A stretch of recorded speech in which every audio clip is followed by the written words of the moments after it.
समस्त दर्शक एवं भक्तवृन्दहरू यहाँहरू सम्पूर्णमा म कुबेर सुवेदीको सर्वप्रथम जय श्री राधे जय श्री कृष्ण अर्पण गर्दछु।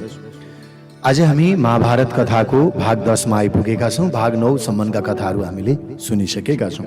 भगवान श्री कृष्ण शान्ति दूत बनेर जाने निर्णय गर्नुभएको छ।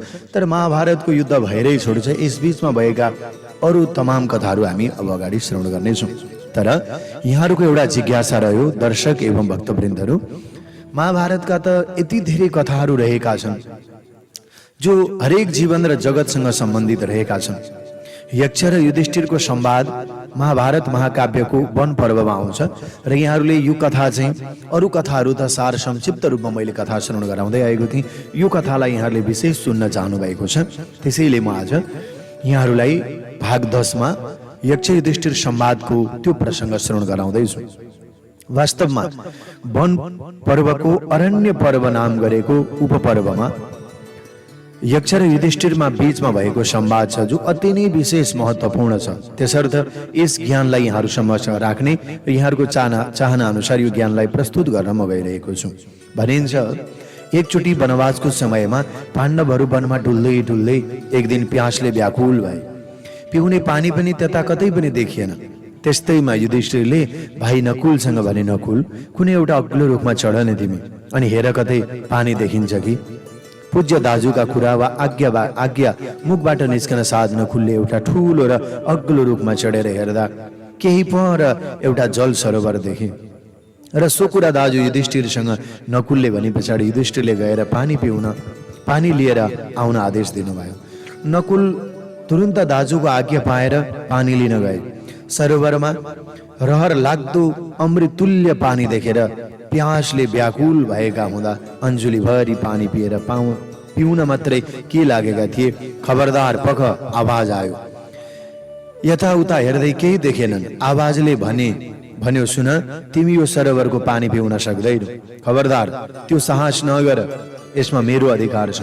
पानी पिउने भए पहिले मेरो प्रश्नको उत्तर देऊ अनि मात्र पानी पिउनु। चाहे जति लिएर पनि जानु। नकुललाई प्यासले सताएको हुँदा आवाजको वास्तै नगरेर एक अन्जुली पानी पिए। उनी अचेत भएर लडे। नकुल फर्केर नआए पछाडि सहदेवलाई पठाइयो। उनी पनि फर्केर आएनन्। अर्जुन गए अनि अर्जुन त्यस्तै भयो। भीम पनि गए, आखिर कोही पनि फर्केर आएनन्। आखिर प्रश्न एउटै थियो। आखिर महाराज युधिष्ठिर नै अब अन्तिममा आफै गए। किनारमा भाइहरू मूर्छा परेर लडेको देखे। यताउति हेरे कोही पनि देखेनन्। यस्तैमा आवाज आयो। जसरी भाइहरूलाई भनिएको थियो त्यसै गरी भनियो। त्यो कुरा सुनेर युधिष्ठिरले भने, तिमी को हो, कस्तो प्रश्न गर्ने हो, म उत्तर दिनेछु जुन मेरा तिमीले भाइहरूलाई सोध्यौ। अनि उनले भने, म यक्ष हुँ। यक्षले प्रश्न गरे। युधिष्ठिरले भने, म उत्तर दिनेछु। यक्षले भने, सूर्यलाई कसले उठाउँछ अनि उदयास्तमा कसरी हुन्छन्, ऊ के कुरामा प्रतिष्ठित छन्? युधिष्ठिरले जवाब दिए, ब्रह्म सूर्य उदयास्तमा उदाउँछन् अनि देवताहरू चारैतिर हुन्छन् र उनीहरू त्यसमा प्रतिष्ठित हुन्छन्। यक्षले प्रश्न गरे, राजन मान्छे श्रोत्रिय कसरी हुन्छ, महत अथवा पद कोबाट प्राप्त गर्दछ र द्वितीय र बुद्धिमान कसरी हुन्छ? युधिष्ठिर, वेद अध्ययन गर्ने मान्छे श्रोत्रिय हुन्छ, तपस्याद्वारा महतत्व प्राप्त गर्दछ, धैर्यवान हुन्छ र वृद्धहरूको सेवा गरेर नि बुद्धिमान बन्दछ। यक्षले फेरि प्रश्न गरे, ब्राह्मणहरूमा रहने देवता के हो, सत्पुरुषहरूको धर्म के हो, मनुष्यहरूको भाव के हो, असत्पुरुषहरूको आचरण के हो? युधिष्ठिरले तुरुन्तै जवाब दिए, वेदको स्वाध्याय नै ब्राह्मणको देवत्व, तपस्या सत्पुरुषहरूको धर्म हो, अनि मर्नु मनुष्य भाव हो, निन्दा गर्नु असत्पुरुषहरूको आचरण हो। यक्षले पुनः प्रश्न गरे, हे धर्मराज, यस्तो कुन पुरुष हुन्छ जो बुद्धिमान छ र यो लोकमा सम्मानित छ, प्राणीहरूको माननीय योग्य छ, यस विषयको अनुभव गर्दछ, स्वावलम्बी छ तापनि वास्तवमा जीवित हुँदैन? युधिष्ठिरले भने, जो देवता अतिथिहरूको पालन पोषण गर्न पर्ने आफन्तजन, पितृ र आत्मा यी पाँचैको पोषण गर्दैन, ऊ श्वास लिएर पनि वास्तवमा जिउँदो मानिँदैन, मृत्युतुल्य मानिन्छ। अनि यक्षले प्रश्न गरे, हे धर्मराज, पृथ्वीभन्दा गह्रो के हुन्छ? आकाशभन्दा अग्लो के हुन्छ? वायुभन्दा छिटो हिँड्ने के हो? कणभन्दा पनि बढी के हुन्छ? त्यो भन युधिष्ठिर, पृथ्वीभन्दा गह्रो के हुन्छ? आमाको गौरव पृथ्वीभन्दा, आमाको काख, आमाको कोख पृथ्वीभन्दा ठुलो हुन्छ। आकाशभन्दा ठुलो पिता हुन्छन्, अग्ला मानिन्छन्। मन हावाभन्दा छिटो हिँड्छ। चिन्ता कणभन्दा पनि धेरै हुन्छन्, असंख्य हुन्छन्। यक्षले पुनः प्रश्न राखे, को सुनतिर पनि हेर्दैनन्, कुनै कुराको चेष्टा गर्दैनन्, कसैको हृदय नै हुँदैन, के आवाजभन्दा छिटो दौडिन्छ? अनि युधिष्ठिरले भने, माछोले सुन हेर्दैन, अन्डा पारेर पनि सन्तानतिर हेर्दैन, पत्थरको हृदय हुँदैन, नदी लगातार दौडिरहन्छ, मन आवाजभन्दा छिटो दौडिन्छ। यक्षले पुनः अर्को प्रश्न राखे, प्रवासीको मित्र को हुन्छ? गृहस्थीको, रोगीको र मर्न लागेको मान्छेको मित्र को हुन्छन्? युधिष्ठिरले भने, परदेशीको निमित्त सहयोगी मित्र हुन्छन्, पत्नी गृहस्थीको मित्र हुन्छन्, वैद्य रोगीको मित्र, दान मर्नेहरूको मित्र हुन्छ। यक्षले पुनः प्रश्न गरे, परदेशको निमित्त यक्षले पुनः प्रश्न गर्छन्, समस्त प्राणीको अतिथि को हो राजन? अनि सनातन धर्म भनेको के हो? अमृत के हो र यो सारा जगत के हो? युधिष्ठिरले तुरन्त जवाब दिए, अग्नि नै समस्त प्राणीहरूको अतिथि हुन्, गाईको दूध अमृत हो, अविनाशी नित्य धर्म नै सनातन धर्म हो र वायु सारा जगतको हो। यक्षले पुनः प्रश्न गरे, एक्लै को हिँड्छ? एक पटक उत्पन्न भएर फेरि कुन चिज उत्पन्न हुन्छ? अनि चिसोको औषधि के हो? महान क्षेत्र के वा कुन हो? युधिष्ठिर भन्ने, सूर्य एक्लै हिँड्छन्, चन्द्रमा पुनः पुनः जन्मन्छन्, आगो चिसोको औषधि हो, पृथ्वी गह्रौँ क्षेत्र हो। युधिष्ठिरले जवाब दिए। यक्षले पुनः प्रश्न गरे, हे धर्मराज, धर्मको मुख्य स्थान कुन हो? यस स्वर्ग र सुखका मुख्य स्थानहरू के हुन्? युधिष्ठिरले भने, धर्मको मुख्य स्थान भनेको दक्षता हो, यसनै दान हो। स्वर्गको सत्य सुखको स्थान भनेको मनुष्यहरूको शील हो। यक्ष पुनः प्रश्न गर्छन्, आत्मा के हो? अनि दैवकृत मित्र को हो? जीवनको सहारा कहाँ छ? पूरा आश्रय केलाई मान्ने? युधिष्ठिरले जवाब दिन्छन्, सन्तान मनुष्यको आत्मा हो, स्त्री देवकृत साथी हो, मेघ उपजीवन र दान नै जीवनको आश्रय हो। यक्ष प्रश्न गर्दछन्, धन्य पुरुषहरूको उत्तम गुण के हो? उत्तम भन्दा उत्तम लाभमा प्रधान लाभ र उत्तम सुख के हो? युधिष्ठिर, दक्षता नै उत्तम गुण हो, शास्त्र ज्ञान प्रधान धन हो, लाभमा श्रेष्ठ आरोग्य सन्तोष नै उत्तम यो संसारको सुख हो। यक्षले प्रश्न गर्छन्, संसारमा श्रेष्ठ धर्म के हो? सधैँ फलदायी हुने धर्म के हो? कसलाई बसमा राख्दा शोक हुँदैन, कोसँग मित्रता नष्ट हुँदैन? युधिष्ठिरले जवाब दिए, दया नै लोकैमा श्रेष्ठ धर्म हो, वेदोक्त धर्म फलदायी हो, मन निरोध गर्न सक्ने मानिसले कहिले पनि शोक गर्दैन, सत्पुरुषहरूसँगको मित्रता कदापि पनि यो संसारमा नष्ट भएर जाँदैन। यक्ष प्रश्न गर्छन्, कुन विषय त्यागेमा मानिस प्रिय हुन्छ? केलाई त्याग्दा शोक हुँदैन, कसलाई त्याग्नाले धनी होइन्छ र के त्यागे सुख हुन्छ? युधिष्ठिरले भने, मान नखोज्ने नै यो संसारमा प्रिय हुन्छ, क्रोध नै त्याग गर्न सके शोक हुँदैन, काम त्याग्दा मान्छे धनी हुन्छ, लोभ त्याग्दा संसारकै सुखी हुन्छ मान्छे। यक्ष, अनि ब्राह्मणलाई दान किन दिइन्छ? नर्तक नर्तकीलाई किन दान दिने? सेवकलाई दानको के प्रयोजन हुन्छ र राजालाई किन दान दिनु पर्दछ? ब्राह्मणलाई धर्मका निमित्त दान दिने हो, नर्तक नर्तकीलाई यसका निमित्त, सेवकलाई भरण पोषणका निमित्त दान दिने हो, राजालाई भयका निमित्त दान दिने हो। यक्ष प्रश्न गर्छन्, जगतले के ढाकेर प्रकाशित हुँदैन? मान्छे मित्रलाई किन त्याग्छन्? स्वर्गमा किन जान चाहँदैनन् मान्छे? युधिष्ठिर, जगत अज्ञानबाट ढाकिएको छ, तमोगुणका कारण प्रकाश लिँदै हुँदैन, लोभले मान्छेले मित्र त्याग्छ, आसक्तिका कारण नै मान्छे स्वर्ग जान चाहँदैन मान्छे। यक्षले प्रश्न गर्छन्, कुन मान्छे मरेको मानिन्छ? श्राद्ध कसरी गर्छन् र यज्ञ किन नष्ट हुन्छ? अनि युधिष्ठिर भन्छन्, दरिद्र मरे सरह हुन्छ, कुशल नेतृत्व बेगारको राज्य नष्ट हुन्छ, श्रोत्रिय ब्राह्मण श्राद्ध गरेन भने मरे तुल्य हुन्छ। दक्षिणा बेगारको यज्ञ नष्ट हुन्छ। यक्षले दिशा, जल, अन्न, विष के हो, श्राद्ध समय कुन हो यो बताऊ, अनि जल पिएर पानी लैजाऊ। युधिष्ठिर, सत्पुरुषहरूको दिशा हो, आकाश जल हो, पृथ्वी नि अन्न हो, कामना विष हो, ब्राह्मण नै श्राद्धको समय हो। यसमा तपाईको मान्यता के छ? यक्ष, तपाईको लक्ष्य के हो? अनि दम भनेको के हो, क्षमा भनेको के हो, लाज के हो? युधिष्ठिर, आफ्नो धर्ममा तत्पर रहनु नि तप हो, मनको दमन नि दम हो, जाडो गर्मी आदि द्वन्द्व सहनु क्षमा हो, अनि नगर्ने कामबाट टाढा रहनु लज्जा हो। राजन, यक्ष भन्छन्, ज्ञान केलाई भनिन्छ? सम के हो? उत्तम दया कस्तो हो र कसलाई के भनिन्छ?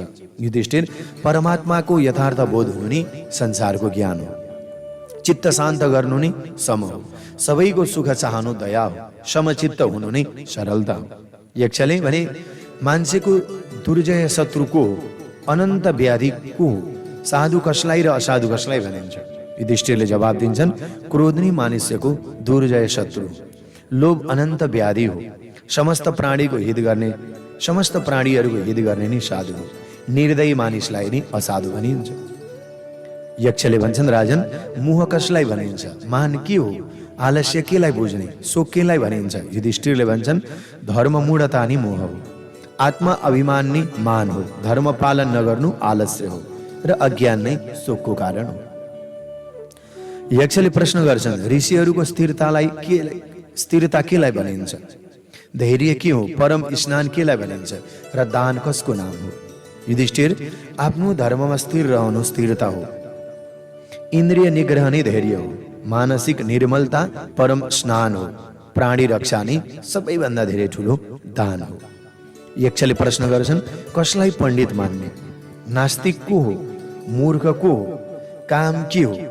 मत्सर केलाई भनिन्छ? युधिष्ठिरले जवाब दिन्छन्, धर्मलाई पण्डित मान्नु पर्दछ। मूर्ख नास्तिक हो र नास्तिक मूर्ख हुन्छ। जन्म मरण नै संसारको कारण हो, वासना काम हो, हृदयको जलन नै मत्सर हो। यक्षले प्रश्न गर्छन्, अहंकार केलाई भनिन्छ? दम्भ कस्तो हो? परम दैव के हो र पैशून्य कसको नाम हो? युधिष्ठिरले भने, महान अज्ञान नि अहंकार हो, आफूलाई ठूलो ठान्नु नि दम्भ हो, दानको फललाई नि दैव भनिन्छ, अरूलाई दोष लगाउनु नि पशुत्व हो, पैशून्य हो। यक्ष, धर्म अर्थ काम यी सबै परस्पर विरोधी छन्, यी नित्य विरुद्ध एक स्थानमा कसरी जुट्न सक्छन्? युधिष्ठिर, धर्म र भार्या परस्पर अविरोधी भएर मान्छेको बसमा हुन्छन्, त्यो समयमा धर्म अर्थ काम विरोधी भएर पनि एक साथ रहन सक्दछन्, यही नै मुख्य लक्ष्य हो। यक्षले प्रश्न गरे, हे भरत श्रेष्ठ, अक्षय नरक कसले पाउँछ? यो मेरो प्रश्नको अति चाँडै उत्तर देऊ। युधिष्ठिर, जो भिक्षा माग्ने ब्राह्मणलाई आफै बोलाउँछ तर भिक्षा दिँदैन, त्यस्तो व्यक्ति अक्षय नरकमा जान्छन्। जो वेद धर्म शास्त्र र ब्राह्मण देवता र पितृधर्ममा मिथ्या बुद्धि राख्दछ, ती अक्षय नरकमा पुग्छन्। धन आफूसँग भएर पनि जो लोभवश दान र भोगमा रहित हुन्छन्, न्याययुक्त भोग नगरी मसँग छैन भन्दै बस्छन्, यस्ता व्यक्तिहरू नि संसारको अक्षय नरकमा जान्छन्।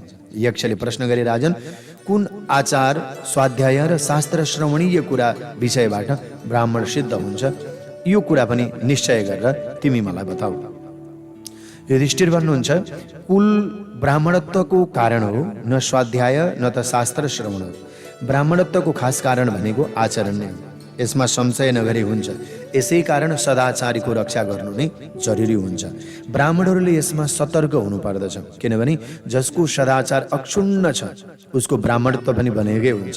आचरण नष्ट भएर ऊ स्वयं नष्ट हुन्छ। पढ्ने र पढाउने, शास्त्रहरूमा विचार गर्नेहरू सबै व्यसनी र मूर्ख हुन्। पण्डित त तिनै हुन् जो आफ्नो शास्त्रोक्त कर्तव्यको पालना गर्दछन्। चारै वेद पढेकाहरू पनि दुराचारी हुन्छन्। शूद्र भन्दा पनि अदम हुन्छन्। जो अग्निहोत्री छन्, जितेन्द्रिय छन्, तिनीहरू नै सच्चा ब्राह्मण हुन्। यक्ष, मधुर वचन बोल्नेहरूबाट के मिल्छ? सोच विचार गरेर काम गर्नेहरूले के पाउँछन्? जसले धेरै मित्र बनाएको हुन्छ उसले के लाभ गर्दछ र जो धर्मनिष्ठ छ उसले चाहिँ के पाउँछ? युधिष्ठिर, यसको पनि जवाब देऊ। युधिष्ठिर भन्नुहुन्छ, मधुर वचन बोल्ने नै सबैको प्रिय हुन्छ। सोच विचारपूर्वक काम गर्ने ज्यादा सफल हुन्छन्। यस्ता मानिसहरू सुखपूर्वक रहन्छन् र जो धर्मनिष्ठ छन् उसलाई अन्तिममा सद्गति अवश्य प्राप्त हुन्छ। महाराज यक्ष, त्यसो भए भन, यो संसारको सुखी को हो? संसारको आश्चर्य के हो? मार्ग के हो?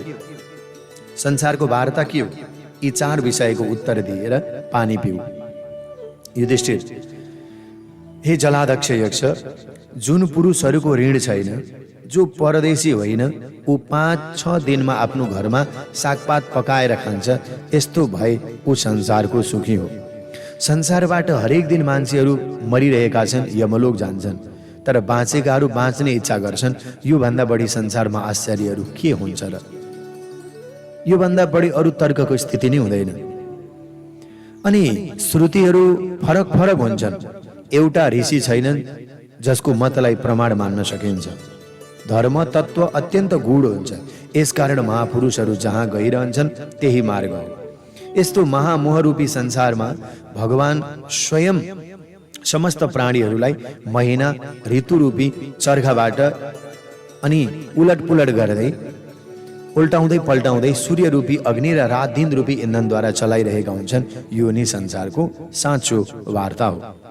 युधिष्ठिरको जवाबबाट सन्तुष्ट भएका यक्षले भने, हे परमतप, तिमीले मेरा सबै प्रश्नहरूको उत्तर ठिक ठिक दियो।